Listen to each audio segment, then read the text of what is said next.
नमस्कार आदाब। जैसा कि आप देख रहे हैं हमारा YouTube channel every voice matters और चुनाव का ये आखिरी चरण है। 7वें चरण में 54 सीटों पे ये 7वां चरण का चुनाव हो रहा है और तमाम उत्तर प्रदेश के जो अभी तक पहले से लेके पश्चिम से लेके पूरब तक का ये आखिरी चुनाव है। काफ़ी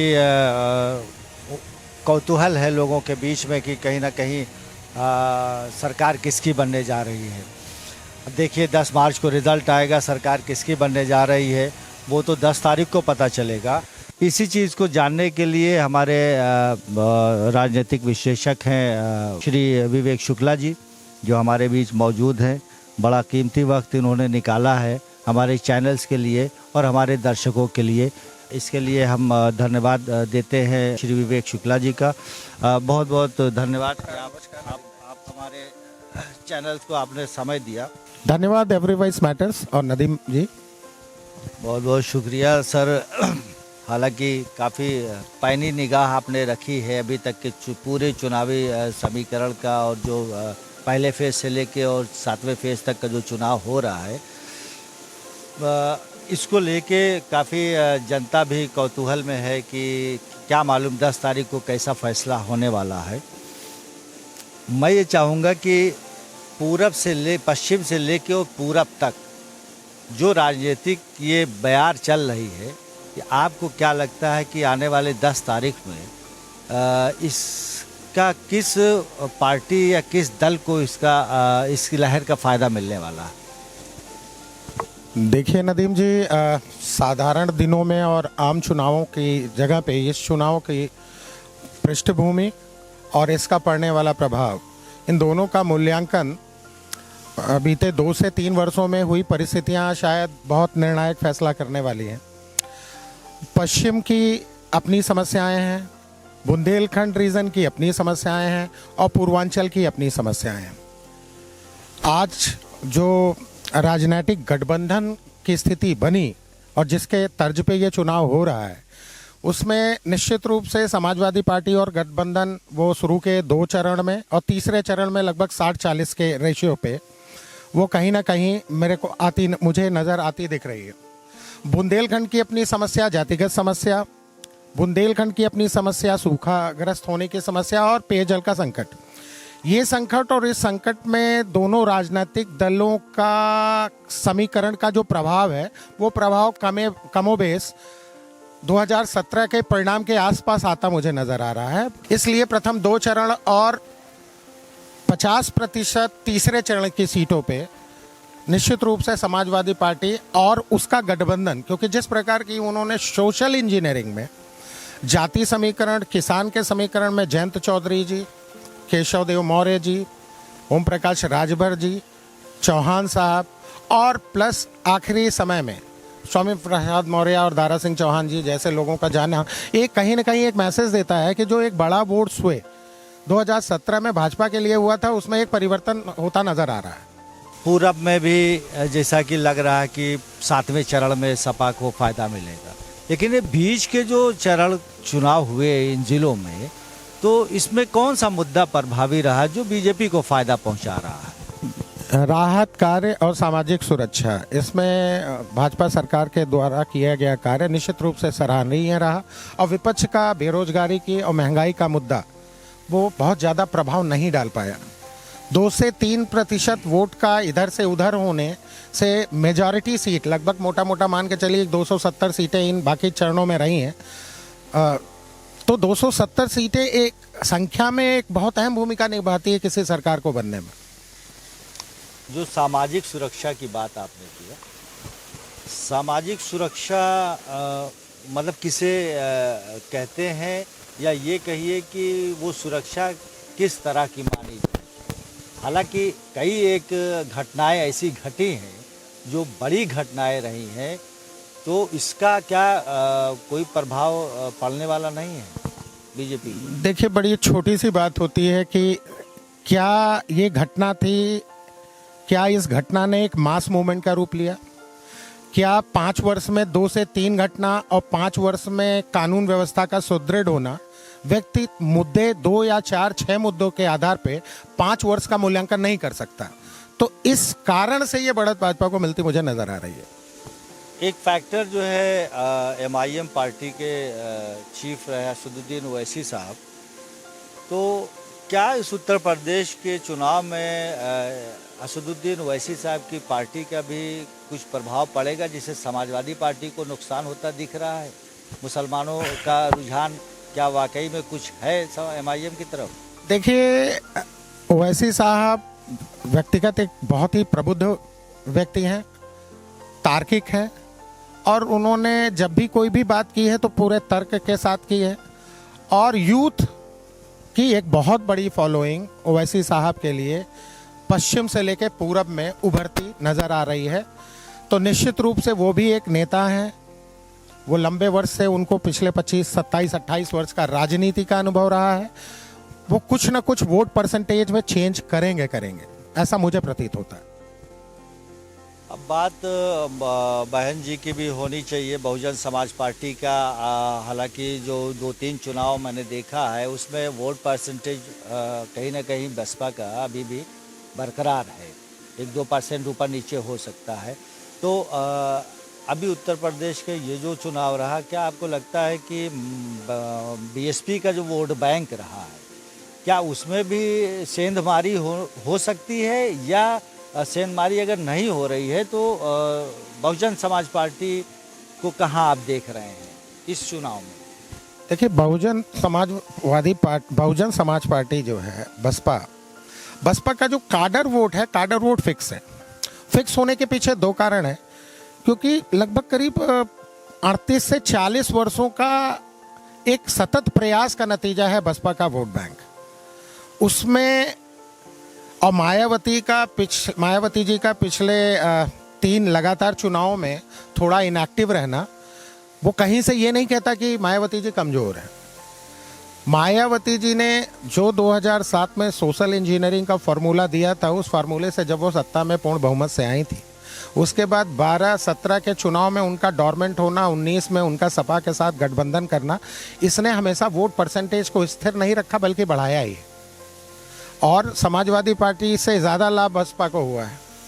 तो बसपा के जहाँ पे सशक्त कैंडिडेट हैं, जो समाजवादी पार्टी से भी रुष्ट होकर अंतिम 3रे, 4थे, 5वें, 6ठे और 7वें दौर में गए हैं, वो निश्चित रूप से 10 से 15 सीटों का नुकसान समाजवादी पार्टी का करते नजर आ रहे हैं।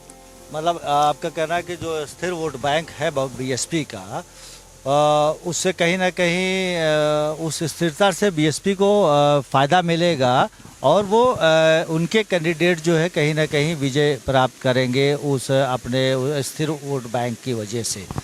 देखिए, 17 और 19 के चुनाव ने एक बात बताई कि ये जो गठबंधन हुआ और जो भारतीय जनता पार्टी सरकार ने जो राशन वितरण का कार्य किया है, जो उनको न्यायिक व्यवस्था, कानून व्यवस्था में जो परिवर्तन किया, जो सुरक्षा का भाव उनको दिया है, ये भाव कहीं ना कहीं अगर हाथी नहीं दिखेगा तो कमल पे ही जाएगा। साइकिल चलाने का सामर्थ्य नहीं है उनके अंदर। तो इसमें अगर कोई भी सेंधमारी हो रही है, वोट परसेंटेज का जो शिफ्ट हो रहा है, वो शिफ्ट का डायरेक्ट बेनिफिट बीजेपी को जाता नजर आ रहा है। बहुजन समाजवादी पार्टी और उसके जो कैंडिडेट है, उस कैंडिडेट में व्यक्ति विशेष को निश्चित रूप से बेहतर वोट मिलेगा, और जो उनके काडर वोट के प्लस 10,000 वोट ज़्यादा लेके जाएंगे, निश्चित रूप से वो चेंज कर देंगे लैंडस्केप। तो आपको ये लग रहा है कि अगर बीएसपी के कैंडिडेट्स कहीं ना कहीं विजयी होते हैं और उनके पास एक एमएलएस का एक ग्रुप बनता है, और ऐसी कंडीशन में 2 बड़े दल बीजेपी और समाजवादी पार्टी, अगर इनको सरकार बनाने में कहीं 10, 15, 20 एमएलएस की ज़रूरत पड़ती है, तो आपको क्या लगता है कि बहन जी इन दोनों में से किसको चुनेंगी? बहन जी, मतलब अगर बहन जी को चुनना हुआ और सरकार बनाने में उनकी भागीदारी कहीं कहीं नज़र आ रही हो, तो वो बीजेपी और समाजवादी पार्टी में किसको पसंद करेंगी? देखिए नदीम जी, प्रश्न से इतर मैं उत्तर देना चाहूँगा जिसमें ये आपके प्रश्न का उत्तर समाहित होगा। पिछले 15 वर्षों में उत्तर प्रदेश की राजनीति में स्थिरता आई है। वोटर अस्थिर सरकार चुनने की स्थिति में नहीं है। जिस समय पर काल परिस्थिति की आप बात कर रहे हैं, उस वक्त विघटन में क्षेत्रीय पार्टियों का उदय हुआ था, लोगों में उहापोह की स्थिति थी। तो आज की डेट में काडर वोट शिफ्ट तो हो रहा है, लेकिन अब एक स्टेबल गवर्नमेंट के लिए लोगों का बहुत बड़ा प्रभाव है, तो लोग एक अस्थायी सरकार देने के पक्ष में होंगे। व्यक्ति के आधार पर चुनाव तो हो सकता है, लेकिन चुनाव सबके लिए नहीं हो सकता। अगर कहीं भी हार का कारण दिखेगा तो इस प्रकार की हंग असेंबली की सिचुएशन मुझे नज़र नहीं आती। रहा बात इस बात का कि यदि ऐसी कोई परिस्थिति बनती है तो अगर ऐसी कोई परिस्थितियां बनती हैं तो इस परिस्थिति में निश्चित रूप से बहुजन समाजवादी पार्टी भारतीय जनता पार्टी के साथ ही जाएगी। भारतीय जनता पार्टी के साथ जाएगी, ऐसा क्यों? ये सवाल बनता है, ऐसा क्यों कि वो बीजेपी के ही साथ जाएगी? देखिए क्या होता है, ताजा घाव ज्यादा हरा दिखता है। 2019 में जो एक बेमेल गठबंधन जो सामाजिक संरचना के विरुद्ध जो उत्तर प्रदेश राजनीति में जिसने एक बहुत अहम भूमिका रखी, लगातार समाजवादी पार्टी और बहुजन समाजवादी पार्टी के सरकारों का आना और जाना, इसने एक सीख दे दी है और ताजा घाव है, चूंकि हरा है, इसलिए ये गठबंधन अगर होने की प्रवृत्ति होगी भी तो वहां पे जहां पे कोई घाव ना हो। अभी अब तो पुराने अनुभव को अगर देखा जाए तो कहीं ना कहीं बीएसपी ने भी बीजेपी के सपोर्ट से सरकार बनाई थी और उन्होंने भी 6 महीने के लिए एक सिस्टम बनाया था कि 6 महीना सीएम हम रहेंगे, 6 मंथ के लिए आप सीएम हो। लेकिन बहन जी तो 6 महीना तो थी सीएम, लेकिन जब बीजेपी की बारी आई तो उन्होंने धोखा दिया। तो क्या लगता है कि ऐसी चीज़ों का अनुभव लेते हुए भी बीजेपी उनसे समर्थन लेगी? देखिए, अगर अनुभव की बात करें तो अनुभव जिस नेतृत्व ने लिया था, दुर्भाग्यवश नेतृत्व का अवसान हो गया और तब से अब तक गंगा में पानी बहुत बह चुका है। हमने आपसे बोला था ना कि वो शुरुआती समय था जब क्षेत्रीय पार्टियों का उदय हो रहा था, तो व्यक्ति निहितार्थ स्वार्थ के लिए वो बेमेल गठबंधन कर तो रहे थे, लेकिन ताजा जो बेमेल गठबंधन हुआ है उसमें इस प्रकार की कोई भी प्रवृत्ति पनपती नहीं दिख रही है। और दूसरी, जो उत्तर प्रदेश का जनमानस है जो मताधिकार का प्रयोग करते हुए सरकार बनाएगा, वो कभी भी अस्थिरता की ओर अपने राज्य को नहीं लेके जाएगा। तो काडर के इतर भी अगर वोटों का विचलन होगा तो उसका लाभ भारतीय जनता पार्टी को बनस्पत की समाजवादी पार्टी मिलता नजर आ रहा है। हाँ, और इस पे ये भी एक चीज़ है कि जो पुराने राजनीतिक पंडित लोग रहे हैं उनका भी ये कहना है कि बीएसपी जब भी बीजेपी की मदद से सरकार बनाई तब बीएसपी का तो फायदा हुआ, लेकिन बीजेपी का नुकसान हुआ है। जब भी बीएसपी ने भाजपा के मदद से सरकार बनाई है, तो ऐसा इसको आप कहाँ क्या कैसे देख रहे हैं? देखिए, बड़ी छोटी सी बात है।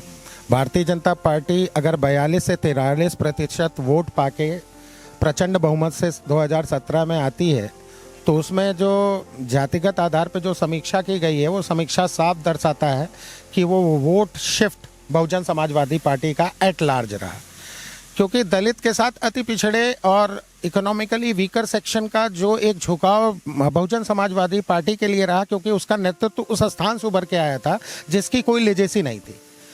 ठीक वही लेजेसी, वही नेतृत्व उभर के आ रहा है भारतीय जनता पार्टी में भी। तो इसलिए एक समानता के आधार पे ये मेरा व्यक्तिगत विश्लेषण है कि अगर इस प्रकार की आपातकालीन परिस्थिति बनती है तो इसका लाभ भारतीय जनता पार्टी को जाएगा, नंबर 1। नंबर 2, आपके सवाल का जवाब कि पूर्व में ऐसा रहा, तो पूर्व में बहुत कुछ ऐसा रहा, बहुत सारे लैंडस्केप परिवर्तित हुए हैं जिसका दुष्परिणाम भी समय समय पे उत्तर प्रदेश की जनता ने भुगता है। तो निश्चित रूप से उसमें परिवर्तन हो रहा है। अब मैंने आपसे बोला था, स्थिरता एक प्रमुख मुद्दा है। स्थिरता के कुछ अपने आयाम हैं, सोशल फैब्रिक के अपने बेसिक कैरेक्टरिस्टिक्स हैं, उसको छोड़ के उत्तर प्रदेश का वोटर नहीं जाने वाला है, तो हंग असेंबली की सिचुएशन पैदा नहीं होती है। और दूसरी, इनकेस अगर इस प्रकार की प्रवृत्ति बनती है तो विचलन नहीं होगा, क्योंकि पहले जो शहर में बैठा हुआ संगठन था वो गांव में पेनिट्रेट किया जा चुका है। तो जो संगठन ग्रास रूट पे काम करता है उसमें विचलन नहीं होता। अब एक सवाल ये भी, चूँकि उत्तर प्रदेश के सारे राजनीतिक दलों की बात हो रही है और उसमें अगर एक नेशनल पार्टी की भी आपने बात किया, तो उसमें कांग्रेस की बात ना की जाए तो ये नाइंसाफ़ी होगी, क्योंकि इधर कई सालों से प्रियंका गांधी जी काफ़ी मेहनत कर रही हैं और कहीं ना कहीं तमाम ऐसे आंदोलनों में उनका हिस्सा रहा है। तो आप कहाँ देख रहे हैं कांग्रेस पार्टी को उत्तर प्रदेश की इस राजनीति में और इस चुनाव में? देखिए, अगर 22 की बात आप करते हैं तो 22 में कांग्रेस की कोई प्रासंगिकता मुझे नहीं नजर आ रही है, क्योंकि संगठन के रूप में कांग्रेस पिछले 25 वर्षों से बहुत बुरी तरह बिखर चुकी है। मुझे ऐसा प्रतीत होता है कि प्रियंका जी जिस प्रकार के मुद्दों को उठा रही हैं, जो उद्बोधन कर रही हूँ, कहीं ना कहीं 2024 के लिए पृष्ठभूमि तैयार करने का एक कारक दिखता है। तमाम इधर काफ़ी सालों से बात रही कि योगी आदित्यनाथ जी ठाकुर जात से आते हैं और ठाकुरों का ही वर्चस्व है, ठाकुर लोग ही हर जगह अपॉइंट किए जा रहे हैं। तो क्या इस बार भारतीय जनता पार्टी के जो शीर्ष नेतृत्व है बीजेपी का, क्या इस पे विचार करेगा योगी जी को बदलने पे, या इन्हीं को दोबारा ले आएंगे सत्ता में? देखिए, योगी जी का कानून व्यवस्था पे और कोरोना के दौरान जो उनका एक्टिव प्रोफाइल रहा है, और ये तो प्रथम कारक रहा है कि 2022 के चुनाव के पूर्व योगी आदित्यनाथ ही मुख्यमंत्री होंगे, ऐसा भाजपा ने पहले से ही प्रोजेक्ट कर दिया है। रही बात उनका किसी जाति विशेष का होना, तो संत की कोई जाति नहीं होती है। अब वो एक राजनीतिक एजेंडा है जिसमें व्यक्ति उसका लाभ ले रहा है या नहीं ले रहा है, उसमें मैं कोई टिप्पणी नहीं करना चाहूँगा। लेकिन उनके नाम से चुनाव लड़ा गया है, तो परिवर्तन का कोई कारण और कारक नज़र नहीं आ रहा है। अब उत्तर प्रदेश में समाजवादी पार्टी और भारतीय जनता पार्टी, दो आपके हिसाब से दो बड़ी पार्टियां हैं जो उभर कर सामने आ रही हैं और जो कहीं ना कहीं सत्ता के प्रबल दावेदारों में से हैं। भारतीय जनता पार्टी का आपने बता ही दिया कि अगर सत्ता में आती है तो कहीं ना कहीं योगी आदित्यनाथ जी पे ही दोबारा दांव खेलेंगे। वो तो खेल दिया है। अब इतनी जो लहर रही, कहीं ना कहीं देखा जाए जो अखिलेश यादव के रैलियों में बड़ी भीड़ जमा होती थी, और कई एक लोगों का कहना है कि वो भीड़ जो है वो वोट में तब्दील होती कि नहीं होती है। अगर तब्दील होती तो क्या आपको लगता है कि वो 203 का आंकड़ा पार कर जाएंगे? देखिए, पहली बात तो भीड़ के दो मनोविज्ञान समझ में आते हैं। एक, तुरंत महंगाई और बेरोजगारी का जो प्रमुख मुद्दा उत्तर प्रदेश में जो विपक्षी दल ने उठाया, बिल्कुल सत्य है। एक ये रोष, और दूसरा अपने दूसरे नेता में भविष्य की उम्मीदें देखना। ये दोनों चीज़ें अखिलेश जी से लोगों को उम्मीदें रहीं, तो इसलिए रैली में स्वस्फूर्त भीड़ रही है।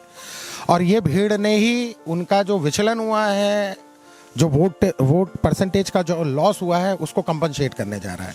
इसी के साथ दूसरी बात भी ध्यान रखने की है कि क्या ये जो शिफ्ट है ये 15 से 20% का है? नहीं, ये 4 से 5% का है।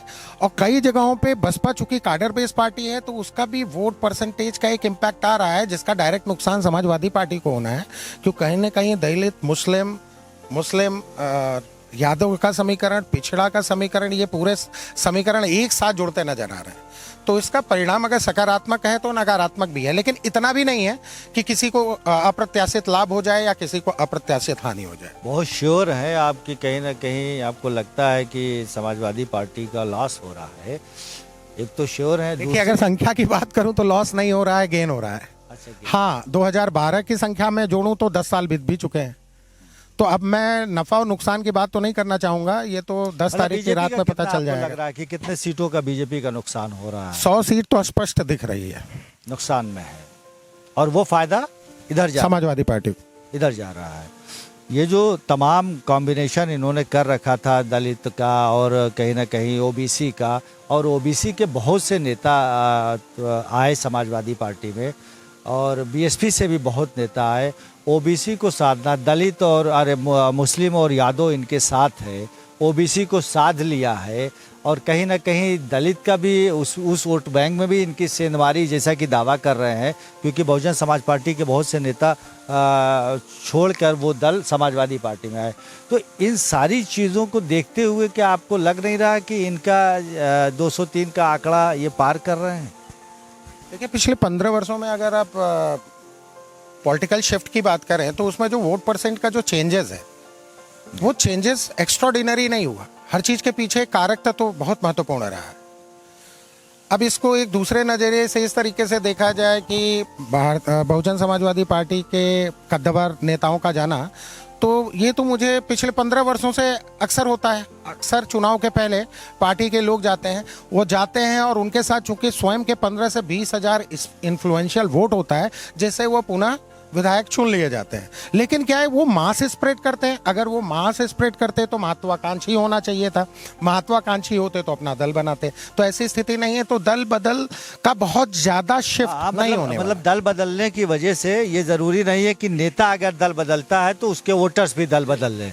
मतलब voters as it is, voter as it is वहां रहते हैं। जो नेता के साथ का जो एक वोट बैंक होता है, वो एक बड़ा, वो जितना कद्दावर नेता उसके फ्रेंड फॉलोइंग उतनी ज्यादा, तो वो जो 15,000, 10,000, 20,000 का जो वोट होता है वो डायरेक्ट परिणाम दे देता है। बहुत बहुत धन्यवाद। जैसा कि हमारे दर्शकों ने देखा कि श्री विवेक शुक्ला जी हमारे बीच रहे और उन्होंने अपने जो अनुभव रहे हैं पिछले 15 सालों के राजनीतिक अनुभव, उसको साझा किया हम लोगों से और हमारे दर्शकों तक अपनी बात और अपने अनुभव को पहुंचाया। अब आने वाले 10 तारीख तक हम लोग भी इंतज़ार करेंगे और हमारे दर्शक भी इंतज़ार करेंगे, फिर ये आकलन करेंगे कि हम लोगों की बातें कितनी सही और कितनी सटीक रही हैं। बहुत बहुत धन्यवाद आपका हमारे शो में आने के लिए शुक्ला जी, और हमारे चैनल्स के लिए आप अपना आशीर्वाद 2 शब्दों के जरिए। जी, मैंने तो पहले ही साधुवाद दे दिया था। Thank you every voice matters and thank you Nadeem ji, thank you very much. आपको ढेर सारी शुभकामनाएं। Thank you sir, thank you.